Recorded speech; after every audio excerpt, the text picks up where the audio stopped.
that, you may be in trouble. Yeah, it's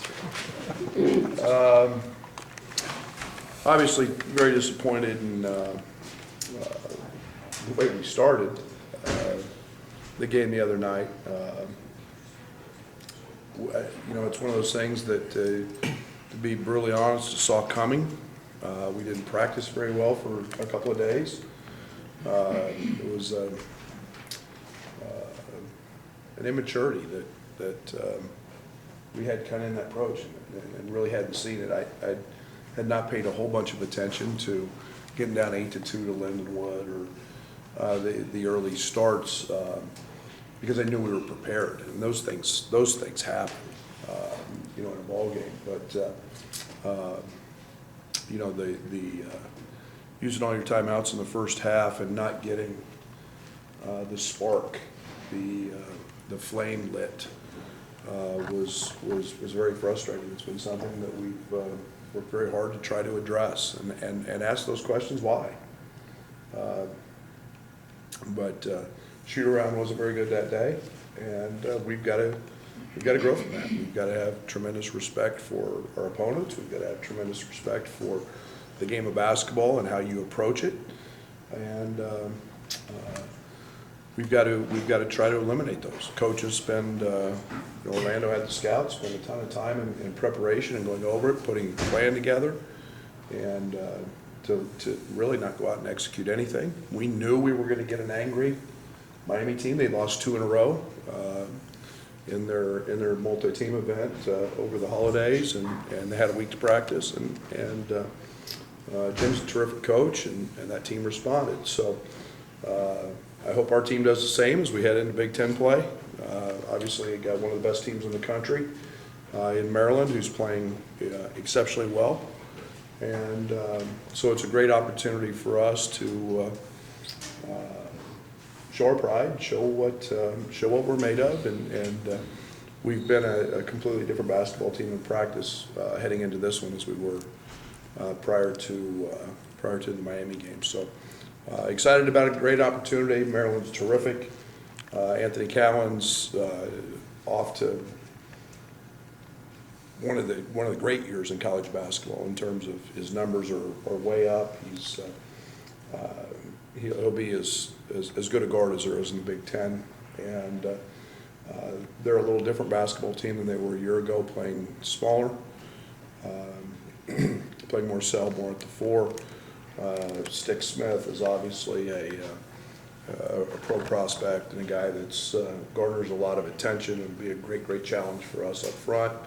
But the head of that monster is Cowan, and he's done that for 4 years. A senior that's been a 4-year starter. So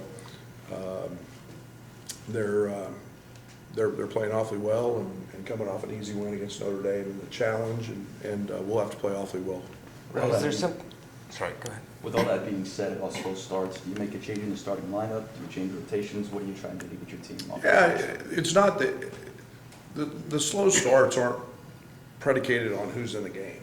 It's more the mental approach of how we do things, and like I said, the Lindenwood 8-2, I felt great. That didn't have anything to do with personnel or they made a couple shots and they throw something a little different at you than you've seen in a scout or preparation.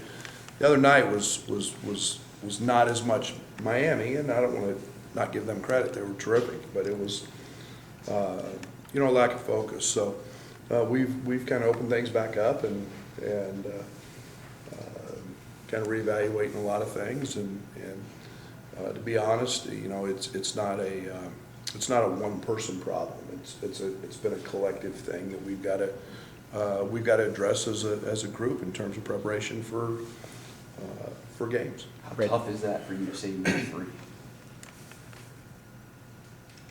Well, Duke lost to Stephen F. Austin. Sure. Kentucky lost to Evansville. I think Coach K's been there 30 years. It happens. It's amateur sports. It's Mississippi State lost to Louisiana Tech. We lost to a really good basketball team. But I think every season you have 1 or 2 of those games that you just, you don't have an explanation for. You try, and There's been a lot of soul searching and a lot of communicating and talking, and this group is a proud group. We came from 27 down and had a chance to win it, so that'll tell you their pride. And they were embarrassed, and so we'll be fine. Brad, do you like jumping right back into Big Ten play now, number 3 team in the country on the road after a game like that? Yeah, it's the next one on the schedule, and we don't have any say in who we play. It doesn't matter who we play in this league. It's going to be a great opponent, and we're on the road, and just so happens that it's Maryland, and they're ranked number 3 in the country, and it's a great opportunity for us to rebound and go compete.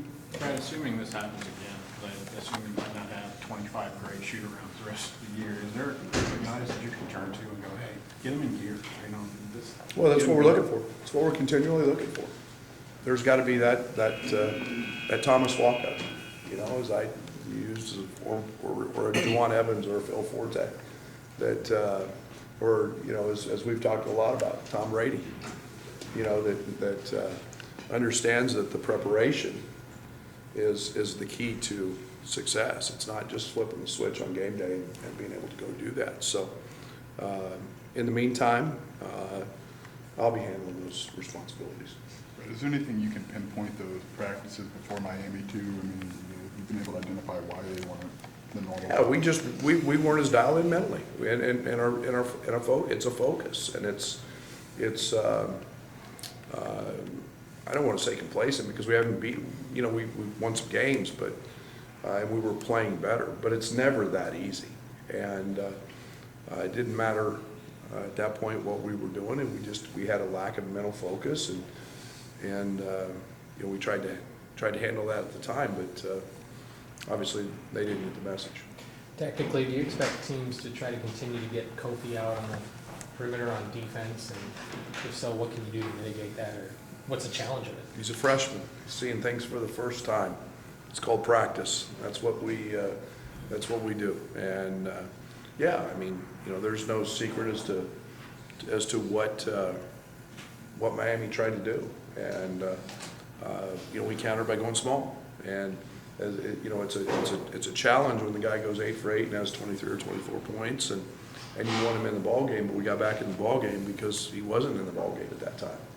And we know Kofi can guard it, and but he was a freshman, and he got exploited for some of those things, and we made the switch late when we did have him in the game. We just did a little what we call a fly switch, and put DeMonte or Georgie in that action, and it helped us. It got us back in the game.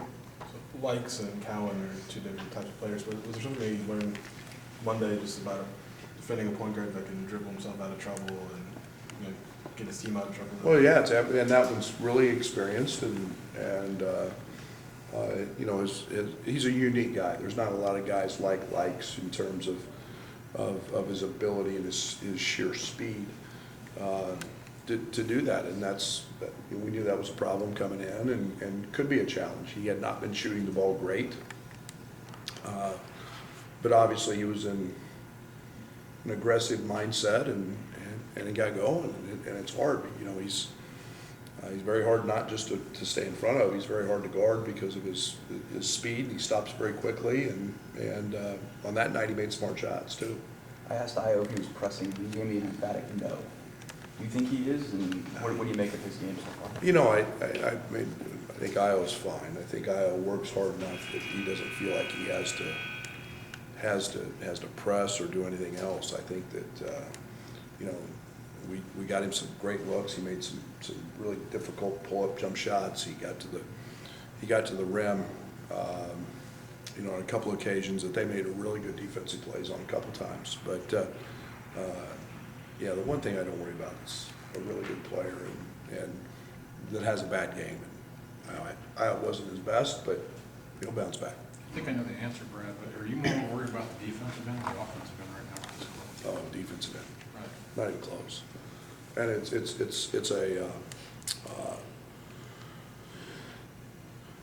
a commitment. It's a pride thing, at that end of the court.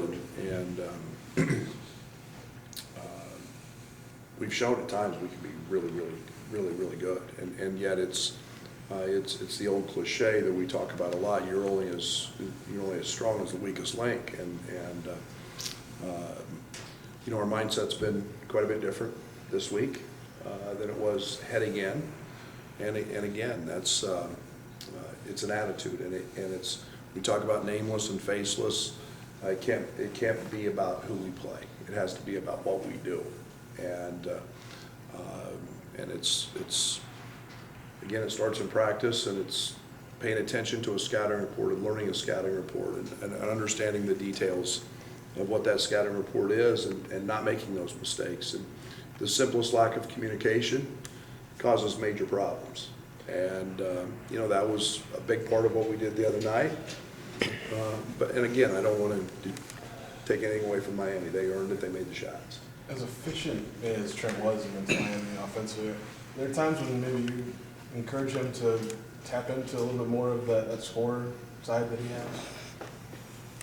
Yeah, I mean, Trent's just a really good player. Trent just makes a lot of right plays. I don't think Trent forces anything. I don't want him to have to force anything. I think we've got a guy who's capable of getting 30, if that's what the defense gives him. And I think he's grown in that area. I think, Io can do the same thing. Dre's had big games. And obviously it's a balance. I mean, offense isn't the problem. I mean, we, other than our just carelessness with turnovers, and our part of our defensive stuff has been compounded by just senseless turnovers. And I looked at Maryland's game last year. I mean, I think we turned the ball over 9 times, maybe real close to that, 9 or 10 times. And in the game against Miami, we have 23 points off turnovers. It's really hard to guard live ball turnovers, and 6 of them were just passing and catching and throwing the ball to the guy in the right colored jersey, and we didn't do that, and that's just lack of mental focus on that end. Otherwise, we shoot 52 or 3%, whatever it was, and our balance offensively is one of the best in Power 5. So we feel good about that end of it, careless turnovers, and it's affecting our defense as well. Noticed DeMonte was one of the first off the bench in the last game. How big of a factor was he defensively, being able to come back in it? Well, he's huge. I mean, his length gives us a huge advantage, and I think that his versatility and being able to guard multiple positions, I think his IQ is extremely high. He's we call it a stunt guy. It's helping the helper and showing a stunt, and he does it better than anybody else. And that just gets an offense out of rhythm. So yeah, DeMonte was a huge part of that the other night. Is his role then offensively, are you okay with where he's at on that side, or do you want to still he's fill been- it up a little more? No, he's been great. Not everybody has to go out and get 30 to be considered a good night or a good player. I love his aggressiveness. He's taking good shots. He's going to make those, and then his aggressiveness, he gets to the foul line. So I'm very pleased with the way he's playing at both ends of the court. Trent's overall usage from last season to this season's dropped a pretty good amount. Do you want to get him more involved with the way he's been shooting the ball lately, or are you comfortable with the role he is in right now? I don't know what you mean by his usage. His minutes, his minutes are very comparable. That means we got a better team. That means we got better parts. His first year was him and LaRon, and he had to be that guy. And our balance offensively is incredible. I mean, I would love to have 5 guys or 6 guys in double figures. That's the perfect scenario. I don't need one guy to average 25 points a game, so you guys are all happy that one guy gets a bunch of points. That doesn't win. And when we got balance and winning basketball and 4, 5, 6 guys in double figures, then we're going to be a really good basketball team on that side of the court. Yeah, I just meant by his usage rating overall. Yeah, I mean, Trent's playing and not forcing anything. He's taking really good shots, and his assist numbers are exceptional. His He's one guy that's not turning it over a lot, although he had one or two the other night that were careless. Yeah, I've been pleased with Trent. Yeah, when he gets 4 or 5, you'd probably like to see him take 1 or 2 more and check the burner to make sure it's still really hot. But he's playing the right way, and he's been by far and away our best defender. Brad, I know it was a more natural move back for Georgie to go back to the 4, because that's what he played before he got here. But did you think defensively it would be a transition for him to go back to guarding 4? Yeah, no doubt. And it's actually helped him. I've been really pleased with the job that Georgie's done. I think the one thing that, he's having to get the biggest adjustment, a lot of force plate, a little more out on the floor. But Georgie wasn't horrible, but he wasn't great at protecting the rim. And so that transition's been pretty smooth for him. He's so smart. He's such a high IQ guy that, his positioning is always correct and always right. And, it's the game by game being the details of a scouting report that have changed the most for him. It's not his ability to guard it. It's where his positioning is going to be, knowing he's not guarding a guy in a ball screen all the time now. That's going to Kofi. He's going to guard a guy that's probably spacing a little more. So, those are the changes that he's having to learn on the defensive side. On the fewer turnover front, Allen, you mentioned that he put a lot of focus into this. Is there just one thing he's doing differently now that he's maybe I think more he's secure with it? Yeah, I think he's just stronger. I think he's trying hard to not do too much. I think he wants to stay in his lane. And I think last year, especially early, Allen was ultra aggressive all the time, maybe thinking he was back in high school, and got a little out of character, and much more mature, much stronger, understands his role. So yeah, Allen's been playing great. He's been really good in practice. Do you expect Tevian Jones to play tomorrow? He'll suit up tomorrow. He'll suit up. Brad, back to Trent's defense. He was in the picture, literally in the frame, for all of those highlights the other night. And do you think he was just surprised by the quickness? No. Wasn't ready for it? When you're in ball screens, it takes multiple defenders to guard a ball screen. And that's why they're really good at it. And then, Likes is a kid that has an uncanny ability to lean back and shoot when he shoots his jump shot. And that gets hard to get to. Some of those shots are hard. Those are some of the same shots he took in a game against Florida that didn't go in. He made them against us. And sometimes you tap the guy on his backside and say, good shot. It was just that. But Trent's always in the right spot. Sometimes guys just make shots, and that night they made them. Do you think he's